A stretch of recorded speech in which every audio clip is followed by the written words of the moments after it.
In this video, we're going to talk about removing and replacing the chain in a creative serving RR33 roller grill. Unplug the oven and be careful, the rollers are going to be hot if it has been in use.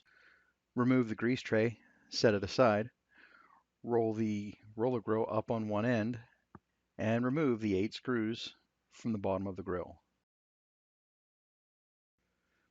Lay the grill back down on its feet and remove the 6 screws from the left side panel of the grill looking at it from the front. Once the side panel is off, begin disconnecting the heating elements from the side of the grill. Remember, these are going to be warm. Disconnect the spring on the chain idler. Remove 3 of the 4 5/16 motor mounting bolts. This is the only way to remove the old chain and install the new chain. I recommend removing all but the lower left-hand bolt, but the choice is up to you. Leave one of the 2 bottom bolts in place. Remove the 2 3/8 inch nuts holding the sprocket cover on.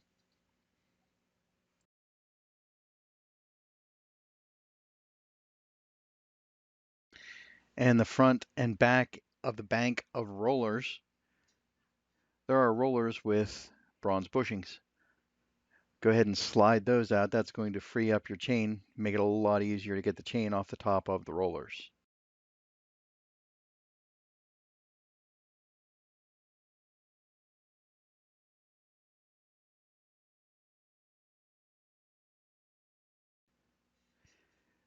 After the old chain is removed and you've cleaned up the majority of the grease, get your new chain.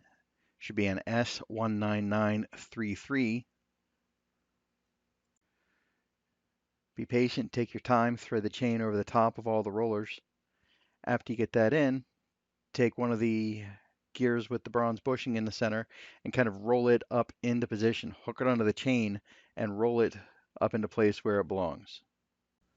Reach your hand up underneath, grab the motor, and roll the motor away from that bolt that we're using as our pivot. The sprocket is going to land on the chain and the other bolt holes are going to line up. Continue reinstalling the other 5/16 bolts that hold the motor in place. Remember, don't snug all of them up until they are all started.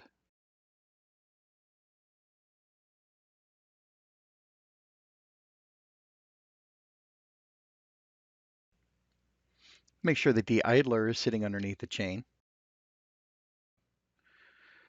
Reinstall the end plate over the heating elements, secure in place with the 2 3/8 inch nuts.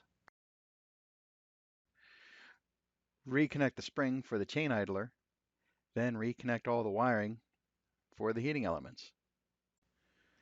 Be very careful, plug the oven back in before you put the side cover on it, and turn the oven on. Make sure that the rollers do all roll. Whenever you're putting the covers back on the sides of the grill, be very careful. Do not use a screw gun. These will strip out. That is just very thin metal holding the screws in.